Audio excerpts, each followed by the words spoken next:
काही पाऊस राज्यात पडतोय, गारपीट पण झालंय, उन्हाळी भाजीपाला असो किंवा धान पीक असो यांचं नुकसान झालेलं आहे. काय सांगता? नाही, अवकाळी पावसामुळे आणि गारपिटीमुळे हजारो हेक्टर शेती आता संकटात सापडली आहे. रब्बी पूर्ण पीक उद्ध्वस्त झालेलं आहे. त्यामध्ये मक्याचं पीक असेल, धानाचं उन्हाळी धानाचं पीक आहे, फळभाज्या आहेत, अशा अनेक पिकांचं नुकसान या ठिकाणी झालेलं आहे. काही भागामध्ये केळीचं नुकसान झाल्याची माहिती आहे. आणि अद्यापही या निद्रावस्थेमध्ये असलेल्या सरकारला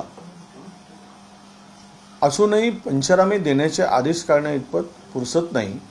म्हणजेच केवळ आपसात स्पर्धा करून एकमेकाची जिरवण्यामध्ये त्यांचा वेळ जातो काय, असा प्रश्न येतो आहे. खरं तर आत्तापर्यंत पंचनामे करून सरकारने मदतीची घोषणा करण्याची अपेक्षा होती. तुम्ही शेतकऱ्यांची कर्जमाफी करतो म्हणून आश्वासन देऊन जाहीरनाम्यामध्ये सांगितलं, घसा कोरडा पडेपर्यंत लोकांना आश्वासन दिले आणि आता तुम्ही शेतकऱ्यांची बेईमानी केली, शेतकऱ्यांची फसवणूक केली. आणि त्यातल्या त्यात या अवकाळीमुळे आणि गारपिटीमुळे झालेलं नुकसान ही सुद्धा भरपाई देऊ शकत नाही. म्हणजे तुमचा शेतकऱ्याप्रती किती तुमचा प्रेम आहे, आस्था आहे, हे दिसून आलेलं आहे.